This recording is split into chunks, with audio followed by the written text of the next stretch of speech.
আরেকটা দিন চলে আসলাম একদম সিধে কিচেনে। তো আজকে মঙ্গলবার, তো আজকে পুরোটাই নিরামিষ। তবে আমি আজকে একটা অন্য একটু কিছু রান্না করব, সেই রান্নাটাই অ্যাকচুয়াল তোমাদের সবার সাথে শেয়ার করার জন্য। তো এটা ভেজে ফেলেছি পটল আর বেগুন ভাজা। শাশুড়ি নিরামিষ খাইলাম, বাকি নিরামিষ। আর তেঁতো ডাল বলতে পারো, লাউ দিয়ে আর উচ্ছে দিয়ে তেঁতো ডাল করেছি, খুব সুন্দর হয়েছে, মানে গন্ধটা খুব সুন্দর লাগছে। এখনও খেয়ে দেখিয়ে নিই। আর আরেকটা জিনিস তোমাদের সাথে আমি শেয়ার করব, তো সেটা চলো দেখো। কড়াই টড়াই একদম সব রেডি করেছি, সব কেটে কুটে রেডি করে দিয়েছি। পেঁয়াজ কিছু কিছু করে, একটাই পেঁয়াজই কেটেছি মিডিয়াম সাইজের, 3টে কাঁচা লঙ্কা আর একটু রসুন থেতো করে নিয়েছি। আর এই যে আজকে বানাবো এই শাকটা, আমি কলমি শাক, দেখতে পাচ্ছ আমি নামটা আগে বলে দিলাম, তোমরা তো জানো কলমি শাক তোমরা অনেকে অনেকভাবে খেয়েছো। আজকে যে রেসিপিটা আমি করব সেটা একবার করে খেয়েও তোমাদের কাছে খুব ভালো লাগবে। তো এই শাকটা আমার আজকে প্রায় 3-4 দিন আগের কেনা, ফ্রিজে রেখে দিয়েছিলাম। আজকে এই কলমি শাকটা আমি বানাবো। কলমি শাকটা কিন্তু একদম এই যে দেখালাম, এই যে এই কটা দিয়ে বানাবো। তো তোমরা ভাববে যে কলমি শাক আবার পেঁয়াজ রসুন দিয়ে বানায় নাকি। তো হ্যাঁ বন্ধুরা, পেঁয়াজ আর রসুন থেতো করে রেখে দিয়েছি। এগুলি দিয়ে যদি তোমরা কলমি শাক বানিয়ে খাও, অসাধারণ লাগে কিন্তু খেতে। কারণ কলমি শাক কিন্তু অনেকে বেগুন দিয়ে, আলু দিয়ে, নানা রকম দিয়ে খায়। তো আমি এটা এইভাবে বানাই, খাই, আর দারুণ লেগেছে। তাই জন্য ভাবলাম যে এত সুন্দর খেতে যখন লেগেছে, তাহলে আমাদের বন্ধুদের সাথে তো শেয়ার করাটা আমার খুবই দরকার। সেই জন্যই কিন্তু আজকে আমি শেয়ার করতে চলে আসলাম এই কলমি শাকের রেসিপি। আমার ননদ এসেছিলেন কিছুদিন আগে আমার বাড়িতে, সেদিনকে আমি কলমি শাক নিয়ে এসেছিলাম। তো জিজ্ঞাসা করলাম আমাকে, আচ্ছা বাড়িতে কীভাবে বানাস কলমি শাক বলতো আমাকে একটু। তো আমি বললাম আমি এইভাবে বানাই। তো আমার কথা শুনে সে আমার মুখের দিকে একটুখানি কেমন যেন অবাক হয়ে তাকিয়ে থেকে বললো, কলমি শাক এরকম করে বানাস? কলমি শাকের তাহলে তো কোনো গুণই থাকবে না, সবই তো চলে যায়। তাই বললাম কেন, তোমরা কীভাবে বানাও? তো আমায় বললো আমরা বেগুন দিয়ে, আলু দিয়ে, নানারকম সবজি দিয়ে কলমি শাক বানাই, সেইভাবেই খাই। ঠিক আছে, আজকে আমি এইভাবেই বানাই, খেয়ে দেখো কেমন লাগে। তো খাওয়ার পর বললো অসাধারণ হয়েছে। এইভাবে যে কলমি শাক বানিয়ে খাওয়া যায়, সত্যি কথা এটা কিন্তু জানতাম না। যদি তোর হাতের আজকে কলমি শাক না খেতাম, আমি কোনোদিনই জানতাম না যে এইভাবে কলমি শাক বানিয়ে খাওয়া যায়। ঠিক আছে, তাহলে ভালো লাগলো তো? তাহলে বললো হ্যাঁ খুব ভালো লেগেছে। তাই তখন থেকেই মনে মনে ভাবলাম যে এরপরে যেদিনকে আমি কলমি শাক আনবো, সেদিনকে আমি তোমাদের সাথে এই রেসিপিটা শেয়ার করবো। তো চলো বন্ধুরা, কলমি শাকটা ফটাফট কেটে নেওয়া যাবে। প্রথমে বেছে নিই, তারপরে কেটে নিই। চলো সাথে থাকো, আর আজকের ব্লগটা সম্পূর্ণভাবে দেখো। কলমি শাকের রেসিপি আশা করি তোমাদের কাছে খুবই ভালো লাগবে।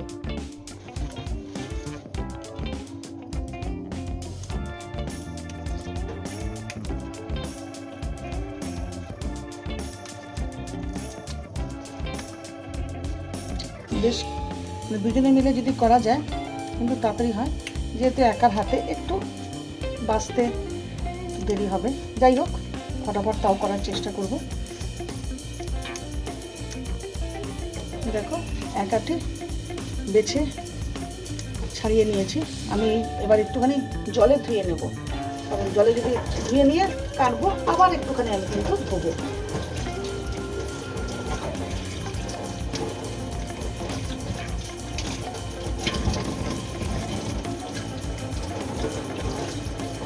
বেশি টাইম লাগে না কোনো শাকই রান্না করতে, শুধু একটু কাটতে, বাছতে, ধুতেই যে টাইমটা কিন্তু লাগে আমাদের।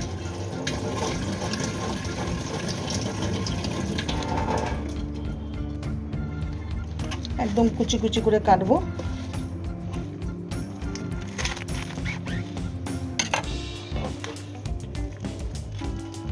বটিতে হলে তো শাক কাটা দারুণ হয়, তবে আমি চাকুর সাহায্যেও মোটামুটি খারাপ কাটি না, কুচি কুচি করে কাটা। একবার এইভাবে কলমি শাক বানিয়ে খেয়ে খাবে, আমি বলবো যে তোমরা আর কোনো তরকারি দিয়ে কলমি শাক খাবে না। বারবারই তোমাদের কিন্তু এইভাবেই রেসিপিটা করে খেতে ইচ্ছা করবে বারবার, এটা আমি তোমাদের কথা দিলাম। এ দেখো একদম ঝুরঝুর করে কেটে নিয়েছে। এর আগের বার আমি পাট শাক ঝোলের একটা রেসিপি দেখিয়েছিলাম। তো সেই রেসিপিতে অনেকের অনেক সুন্দর সুন্দর কমেন্ট এসেছে। কমেন্ট পড়ে ভীষণ মনটা কিন্তু ভালো লাগলো, যে যাক ভালো লেগেছে তাহলে সবার, আমার বন্ধুদের। তো সবার আগে আমি বলতে চাই কমেন্ট, সেটা হলো সামিয়া বাংলাদেশ থেকে। Samia Ghorkonna daily blog. ও আমায় লিখেছে, দিদি ভাই খুব সুন্দর রেসিপিটা বানিয়েছো পাট শাকের ঝোল। ওর কাছে একেবারে নতুন লেগেছে পাট শাকের ঝোলটা। আরেকজন কমেন্ট করেছে আমাকে, সে হলো এখানকার নয়, বাইরের থেকে, সে করেছে চায়না থেকে।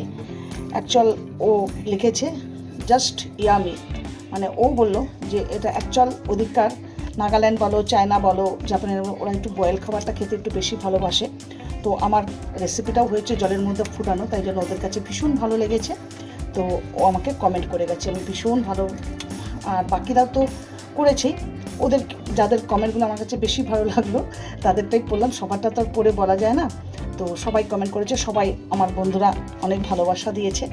তো আশা করি এই রেসিপিটাও কিন্তু তোমাদের কাছে ভীষণভাবে ভালো লাগবে। এক কথা বলবো যে তোমরা কিন্তু শুধু এইভাবেই বানিয়ে খাবে, অন্য কোনোভাবেই কিন্তু আর খাবে না, এটা আমি কথা দিলাম। দেখো সম্পূর্ণটাই কাটা হয়ে গেল, দুয়াটি একবার করে তো ধুয়ে নিয়েছি, আরেকবার ফাইনাল ধুয়ে নেব। চাকু দিয়েও কিন্তু বেশ ভালো কাটা যায় কিন্তু।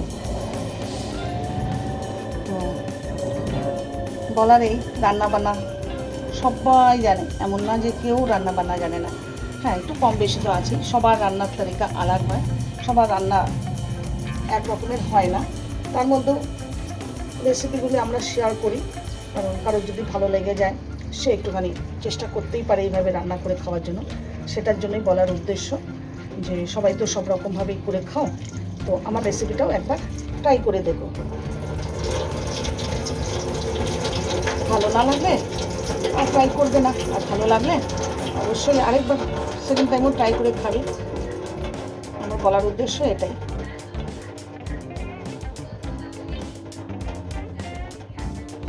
তো চলো, সব রেডি। এবারে দেখো ধোয়া সমস্ত রেডি হয়ে গেছে। এবারে চলো ফটাফট রান্নাটা বসিয়ে দেওয়া যাক। তো চলো বন্ধুরা, শুরু করে দেওয়া যাক ফটাফট, বেশি টাইম লাগবে না, সব রেডি তো, আর বেশি আমার টাইম লাগবে না। শাকও রেডি, তার আগে তো দেখিয়েছি। পেঁয়াজ কাঁচা লঙ্কাও রেডি। এগুলো একটু ঝামেলা, তাই জন্য আমি এগুলো আগে করে নিয়েছি আর তোমাদের সাথে এগুলো শেয়ার করে নিই। ব্যাস, যে যেরকম একটু রসুন খেতে ভালোবাসো সে সেরকম সে কটা পোয়া দেবে, আমি 4-5টা দিয়েছি।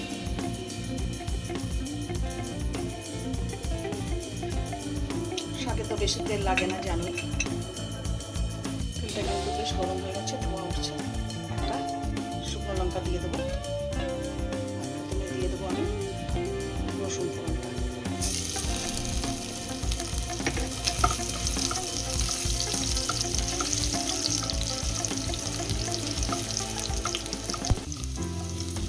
রসুনটা লাল লাল হয়ে গেছে, এবার পেঁয়াজ আর কাঁচা লঙ্কা দিয়ে দিলাম।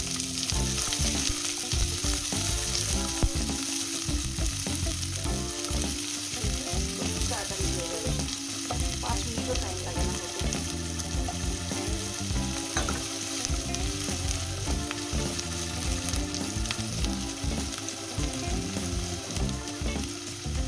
পেঁয়াজটা যাতে তাড়াতাড়ি নরম হয়ে যায় তার জন্য স্বাদ অনুসারে আমি লবণ দিয়ে দিলাম।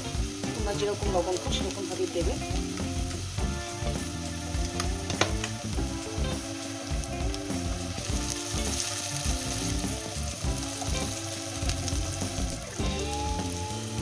এবার দেবো সামান্য হলুদ, বেশি দিলাম না, সাথে তো অল্প একটু দিলেই হবে।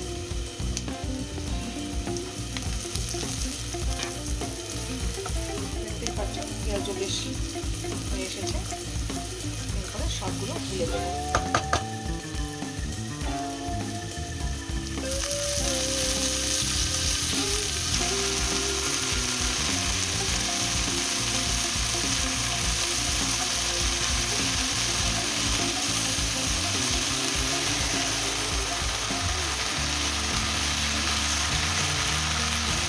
বেশ সুন্দর কিন্তু একটা গন্ধ বেরিয়েছে।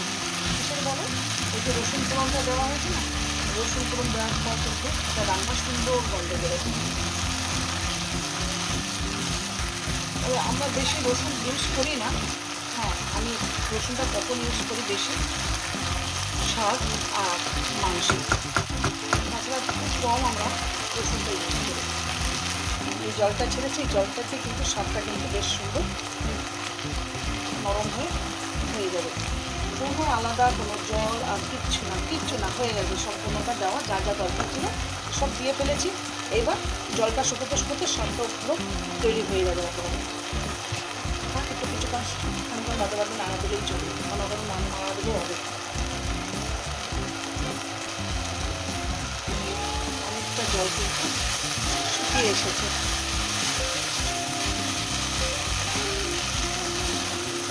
আমি আর কোনো ঢাকা দেবো না, তোমরা চাইলে তোমরা ঢাকা দিয়ে করতে পারো, আরও তাড়াতাড়ি হয়ে যাবে।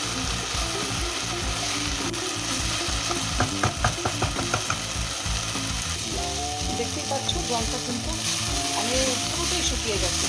এবার এই তেল ওর মধ্যে কিন্তু ভাজাটা করতে গেলে কিন্তু অনেকটা হয়ে এসছে, দেখতেই পাচ্ছ। দেখো অনেকটা হয়ে এসছে, বুঝেছো?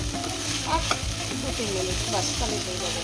হ্যাঁ, এই সময় কিন্তু একটুখানি গ্যাসের ফ্লেমটা লো করে দেবে, কারণ হাই ফ্লেমে থাকলে কিন্তু শাকটা পুড়ে যাওয়ার সম্ভাবনা থাকে।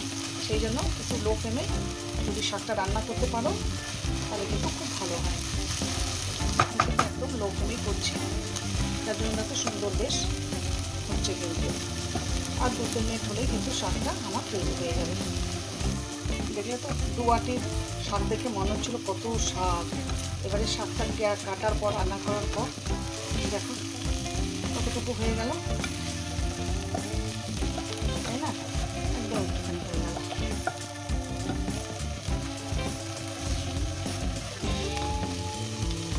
একটা শাকই তাই রান্না করার পর খুবই কম হয়ে যায়। এবারে শাকটা কিন্তু তৈরি হয়ে গেছে। এবারে যে বললাম নামানোর আগে সামান্য একটু চিনি দিয়ে দেবো, ছোটো চামচে 1 চামচ চিনি দিয়ে দিলাম। চিনি দিয়ে একটু নাড়াচাড়া দিয়ে শাকটা নামিয়ে দেবো।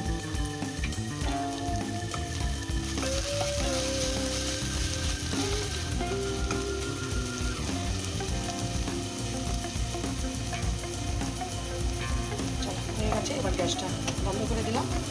এবারে নামিয়ে তুলে বাটির মধ্যে ঢেলে দিই শাকটা।